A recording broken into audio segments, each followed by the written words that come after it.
What's up, adventurers, and welcome to another ShawnSetGO video. Today, things are quite idle in the World of Warcraft universe, so I thought I would jump to one of the new RPGs that was released that a lot of people have been talking about recently, which is the Dragon Age Veilguard release. Now, a lot of people have been, for some time, dogging this game, and honestly, I kind of... it put me in a wait and see kind of mode, to be honest, because I know a lot of people tend to like dogpile these things, and I kind of want to wait, and usually the numbers will speak for itself at some point or another. Well, the numbers are currently very much speaking for themselves, and it's not looking great, to be honest. Dragon Age sitting at 72k for their 24-hour peak, and numbers wise, like the best thing that you could probably compare it to is maybe something like Dragon's Dogma, or maybe some of the other releases. You can't really compare it to Dragon Age Inquisition, just because the releases aren't quite the same, and I think someone was saying that this has been the top release somewhere over in the yonder. So yeah, it's the biggest release of Bioware on Steam. But if you go down just a tad bit, it says, to compare it to other major titles, Black Myth Wukong had 2.4 million on launch, Cyberpunk had 1 million, Elden Ring had 952,000, Hogwarts Legacy 879,000, Baldur's Gate 875,000. Looking at Baldur's Gate 3, speaking of, sitting at, of course, 10k less, but this game is over a year old and still has a consistent player base, which kinda is matching their current release. And if you're going to look at numbers, I don't think the numbers right now are going to be the complete marker. The first thing that people are going to tell me is that I'm not being fair, that it's just the beginning release. But you can kind of draw your points on the line and kind of assume whether it's going up or down. And if you look at the first day of release, it goes up to a peak time of about 70k here, and then drops, obviously, because people go to sleep, etc. That happens. But then as it's picking up, and now we're about at that same peak time as the previous day, and we've only gained 3k players. So to me, that registers a problem, because you should see a much bigger point. So yes, this is going up, but it's not going up in a very strong way. It's kind of already starting to plateau in a way. So with that being the case, let's get a read on the community. Let's see what the community is saying. So the first thing that came up, it says, so far, this game is not a 10 out of 10 or a 9 out of 10. I think it would have been well received if it wasn't a Dragon Age title, and it was a new IP. However, Dragon Age fans have certain expectations with comparison or companion banter interactivity that were not as well met as party. So I think that this raises a good point for players who are jumping into the game right now. If you've never played a Dragon Age game, then maybe you don't have necessarily a comparison to go based off of, whether it be for technological limitations or maybe just more freedoms whenever it's a smaller title. Dragon Age Origins was lauded heavily, but also a lot of people who played Dragon Age 1 and 2 said it was a downgrade from amount of choices that you can make in the game. So if you look at it from basically a single point in time, just Dragon Age the Veilguard by itself and not other games included, a lot of what this person is saying is basically, so party companion banter, so it fails in comparison to other Dragon Age games. Obviously, it does very well compared to normal games. However, compare this game to Dragon Age Origin, Leilana, and Morrigan, or really Morrigan versus Allie. It falls flat. There's no real drama or friction between characters. And this comes from, I'm going to talk about this a little bit later, which is kind of the very lukewarm, everything that's serious is only serious for a moment. Like, the way I compare it, I'm a parent. I've been a parent for over 8 years now. And whenever I show my kids that something that is kind of scary, even if it's like from a kid's movie back in the day that just had scarier elements, I ensure them hey, a funny part's coming up, and that way they focus on the funny parts and not the scary parts. It's kind of like Dragon Age does that with their game. It's like the scary moments are only there just so temporarily. Things are just serious just for long enough to be like, hey, it's fun again. So nothing could be ever just super serious. And I think that's a lot of the reason why that banter falls short. Next is limited progression and ability choices. The weak point in companion system is a downgrade with only having 2 tactical wheels. So basically, a lot of people mention that your personal talent tree system isn't at fault here, but your companions have a very small unlimited talented tree. So story, passable. It's good at times. Since this post is no spoilers, I will say that it is one better one of the better stories in the RPG sphere. Given how many there are out there, does not compare. In my opinion, there are 3 tiers of storytelling in the genre: mediocre, indie, first-time writing, or small-scale game with numerous flaws, unappealing, passable. But I think like it goes basically from the low level to the high level. But my point is, when it was a smaller indie, there may be things you dislike about it, but at least it tells it passionately. You may not like every aspect of it, but at least it's telling its story. I think the reason why this story can be considerably passable despite other negatives is because it's trying its best to appeal to everybody. So everything's very middle of the road. There's not gonna be anything that's gonna like really discomfort you. A lot of it's going to be very just comfortable, middle of the road, like a very cozy RPG. I don't think there's gonna be something that's gonna make you feel like, oh wow, this was like unheard of, or oh, wow, this was triggering. I think this is going to be a game very much that hits a lot of the maybe current political talking points to kind of keep people in comfort zones that they're used to. But I don't think that there's going to be anything that's going to be off the wall. Like, wasn't this a crazy moment? Like, you know, the BioShock, you know, the big twist at the end, you know, it's not going to be like that big moment, or even like the harsh moments that happen throughout a game like that. So it's a little bit. Basically, this person says at the end of it is like, if you've never played it, 8.5, but if you have played Dragon Age game before, 6 out of 10, which seems very fair to me.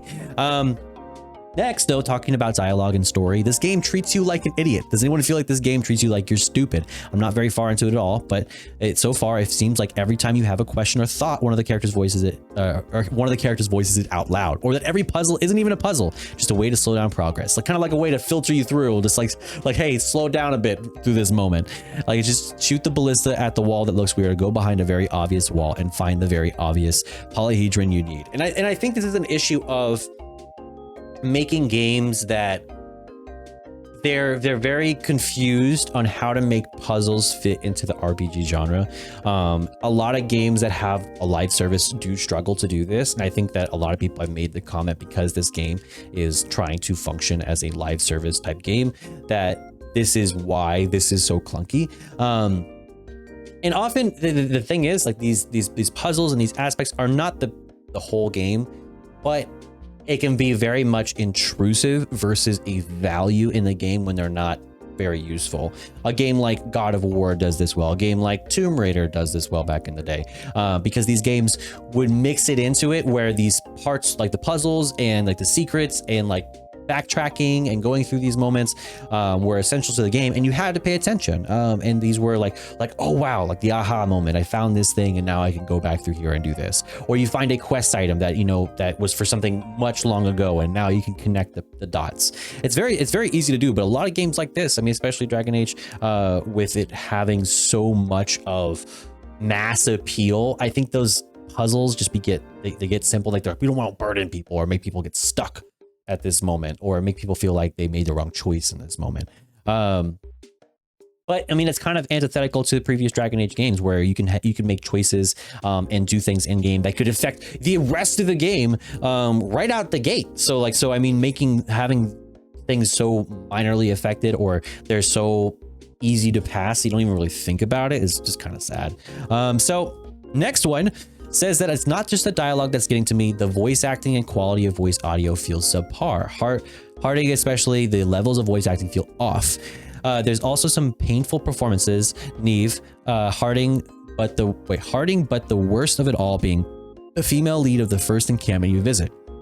Really awkward and stilted with the accent of the white worm from House of the Dragon.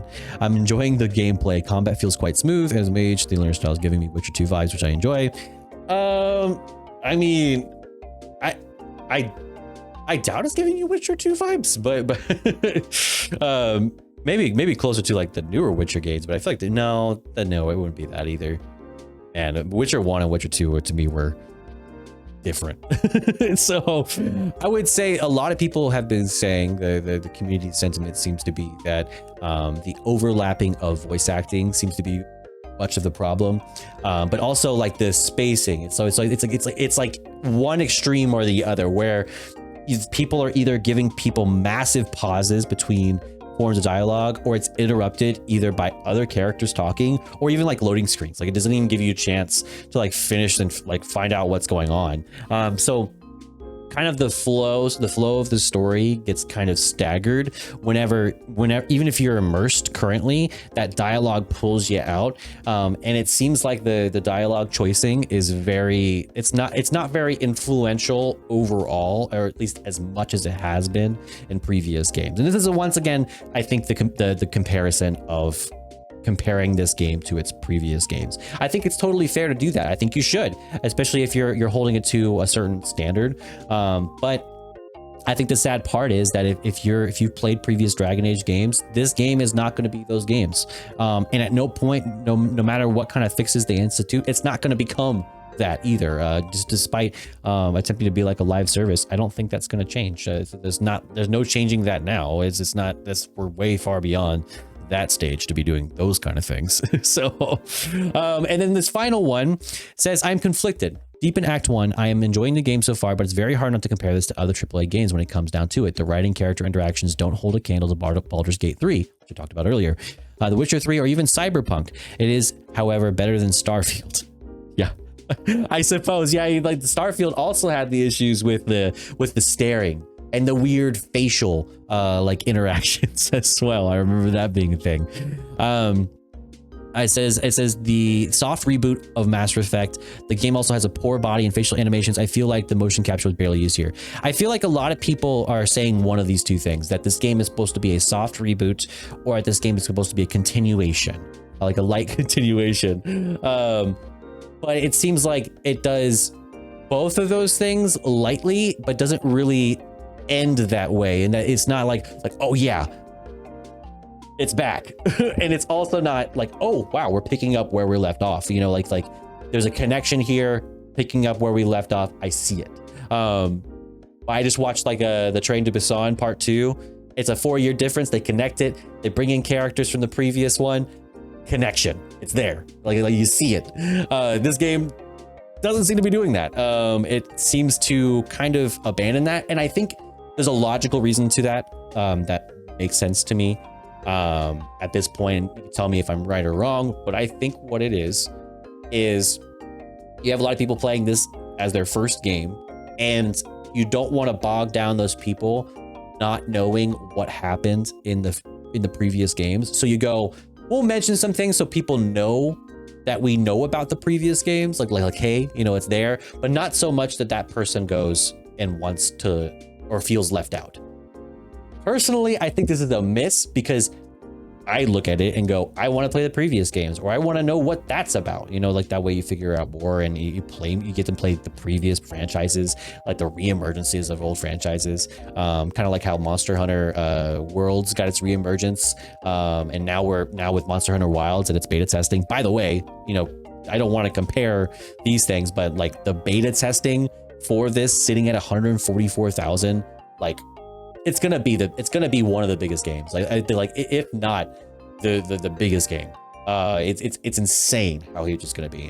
So 2025 is gonna be a stacked year, because we already got potentially GTA, so it's gonna be insane. And then finally, like, I mean, going back to this point with the 60K and its current charts, I think that the game itself has a lot of potential for new players to at least get involved in the franchise, but I don't think it's going to impress anybody in the like who's played the franchise previously or are big fans of the franchise.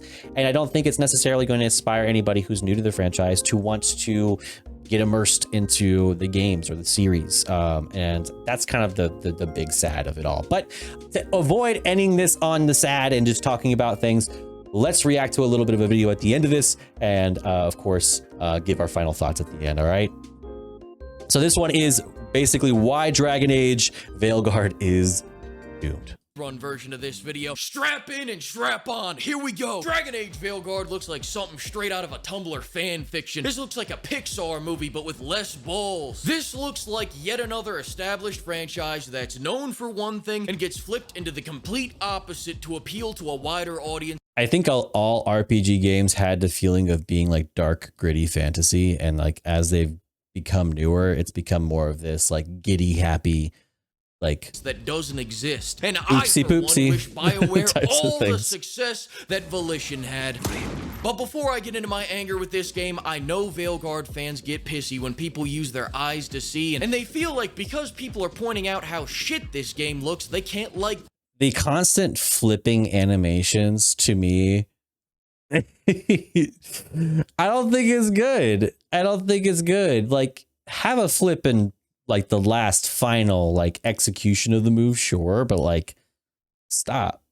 Stop flipping around. Dog shit themselves. And I'm here to say, I don't Backflip really simulator. give a fuck if you like it, all right? Just come talk to me about it next to this window. To kick us off, look, I know this game identifies as a Dragon Age game, but it's hard to choke that down when I can see the throbbing Assassin's Creed Valhalla hanging from under its dress. Instead of finally building upon Origin's janky, but yeah, I think that's my biggest grief with Assassin's Creed is that it was something else and now it's an action RPG, like a stealth like RPG, you know, like stealth game, and which was really cool, but now it's like super actiony. Engaging combat system. Bioware took the coward's way out by assimilating with the Borg and making another shitty action game with light RPG mechanics. This looks like a clunky and packless hack and slasher. The combos That pause was awful. look basic as shit, the flow looks horrible, and from one action game lover to another, I know you're trying to protect little Jimmy's eyes for when he accidentally buys this game thinking it's a My wild, does that look bad? Fortnite sequel, but if this is the direction we're taking, maybe we could splurge on a little bit of gore in our M-rated game, huh? What was that? Splurge on a little bit of gore in our M-rated It looks like he wasn't even game, in huh? it. Even funnier than that, the journalist Oh my god, no.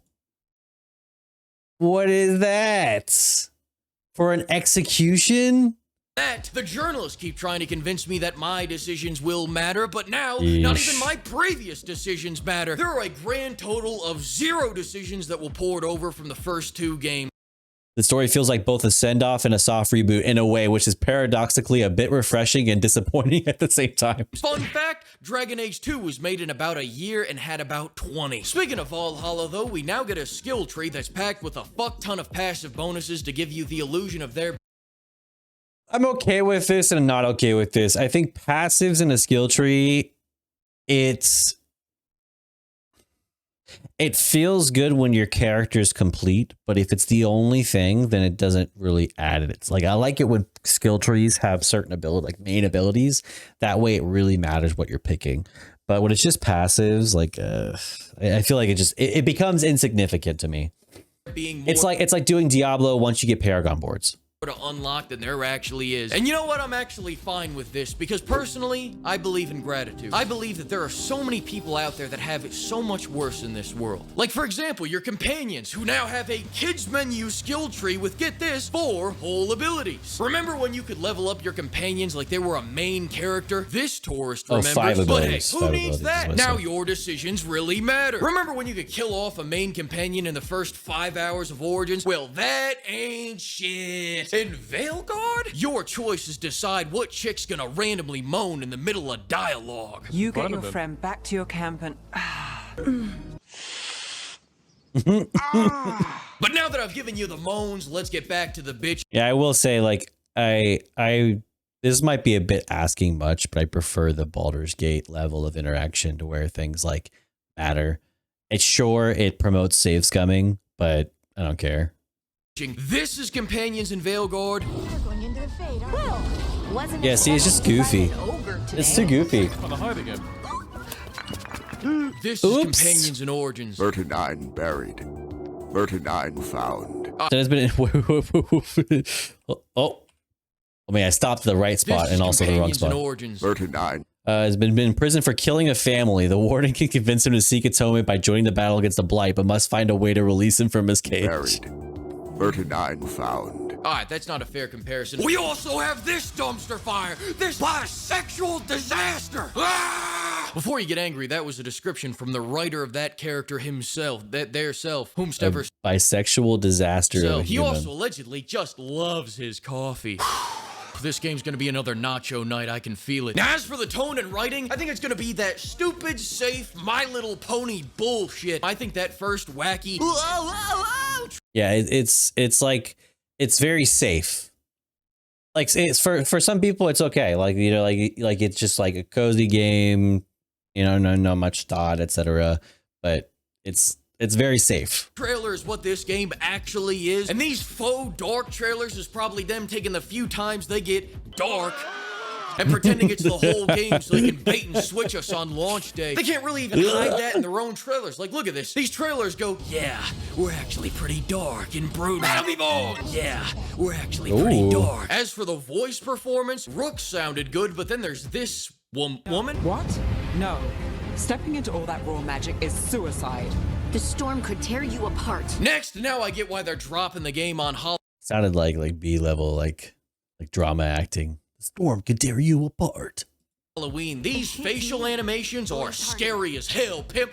Get that demon Yeah, that's the Starfield. That's the Starfield face. away from me. They got that cold INTJ stare, that look of pure analyzing coupled with a slight sardonic smile that makes people uneasy. Or in other words, they're all out here looking like the third Menendez brother. Following that, budget cuts, budget cuts, budget cuts. These companions are so ugly, not even the AI wants to look at them. How are you gonna brag about nudity like that's a selling point for this game, Bioware? Stop. They tried to pull the bear sex scene from Baldur's Gate. They try to be like, hey, like, listen. The threats. I'll buy the $80 version if it guarantees that I'll never come across Tosh. I can't, like, in this, it doesn't look as bad, but in game, these characters just don't look good. It doesn't look like this melds well. It looks like they're wearing a horn hat. Nudes by accident. Fuck, I got 12 hours till this flight. Listen, this is what Morgan used to look like. This is what she looks like now. Point made, moving on. The only thing worse than what they made is what you can make. So, for me personally, and I know for the team, it was important that you could see yourself in the game. Unless you're a busty woman, this is tyranny, a dare I say bigotry, and I won't let my busty fabric stretching sisters in Christ be discriminated against. Can I get a yes, sir? Yes, sir. Yes, sir. Yes, sir. Just when I thought we couldn't get any lower than budget cuts, now we have negative budget. We are in debt. And I know this has been the subject of a lot of controversy, with many saying, including a former... I'm going to say I'm usually of the camp of like I don't care. It's not going to negatively affect my game, whether it has like surgery scars or orientation and stuff like that. I just don't like the drive by like inserting where it'll be like, hi, you need to take this across the streets because you want to deliver for me. By the way, I'm gay. And it's like, well, like there's a lot of really good stories. Like I don't want to compare it to anything, but the like Last of Us story, like they did it well. It was really well done. It was like, it was accurate to what they originally intended with it, and hell, it was good. It was really fucking good, but they spent the time working on it. That's why. Developer from Bioware, if you don't like this customization option, just don't use it. And you know what? I agree. And as long as that's the logic we're using, uncap those sliders and let us make some bust. Yeah, like we don't use them, but by the way, we're going to restrict your choices that you want to make because we don't agree with that.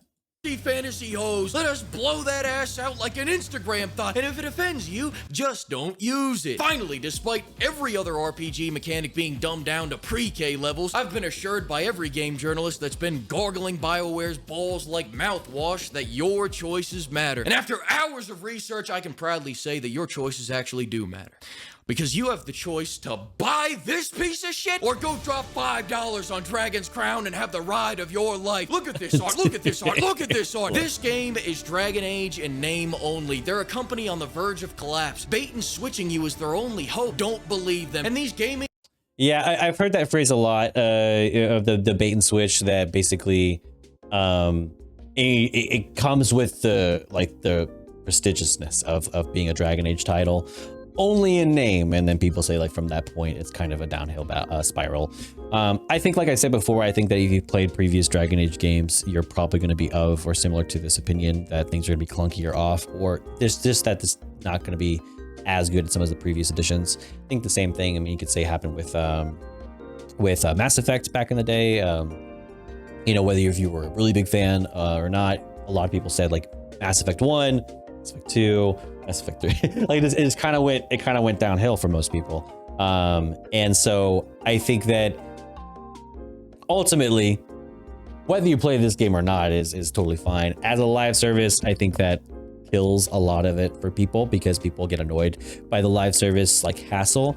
But I mean, if you're looking at this numerically or systematically, I would compare this effectively to games that are similar to it, that are performing equally as well a year after release, in comparison to Dragon Age picking up maybe just a little bit. So I mean, like, things could change. Will Dragon Age reach that 100K mark and sail off into the sunset? I don't know. But I will say that I feel like it's not going to hold the same level of attention as something like, say, like Baldur's Gate 3 has in the past year, because I don't think this game really screams replayability at the same time. So that's all I got for this one. I mean, this one, I really kind of wanted to avoid as much as the typical topics that's come along, but kind of like some of the first reviews that come along. And of course, those being kind of focusing on dialogue and the story and the comparisons to Dragon Age 1 and 2. Not really the same things that we've talked about previously about Dragon Age, which have been the trailers and some of the choices and the wokeness, etc. Like it's not really a wokeness video, and I'm not saying that that's what's going to take it down. I think it's honestly a footnote in everything else. I think a lot of people are in agreement that the dialogue, your choices, like the how you can influence the story, and like the comparisons to previous games is kind of where people are coming from and their unfortunate choices with this. The other thing is, and this is just an unfortunate part of this, you can watch a video on Extra Life. They talked about it for a bit, but on the review embargoes, a lot of these reviews have been escalated and racked up. That's why the first post that I read said it's not a 9 out of 10 or 10 out of 10. A lot of these reviews are from like these positive big review companies that don't really review the game, and they're basically like, the Dragon Age devs are looking at this, like their marketing team is looking at this, who's going to review our game positively no matter what, or who is more likely to, and the people who are less likely to, you know, we're not really going to give them the opportunity. So it seems like for now, a lot of those Metacritic reviews are kind of skewed. So I would say, you know, as a buyer and a potential buyer to this, I would recommend, and a player, I would recommend that you do look at this from your own perspective and look at those player reviews that come in the time. Maybe not right now, but in the coming weeks, look at those player reviews and use that as your guide, as opposed to those Metacritic reviews from those big companies that are just kind of trying to get a paycheck, you know, and that's nothing wrong with that. But honestly, it's not fair to base your judgment of the game off of. So what are your thoughts on the game? What do you think like is the best thing, worst thing about the game currently in the game? Let me know. Tell me in the comments. Of course, like and subscribe to the page. And of course, as per always, I'll catch you on the next one. Peace.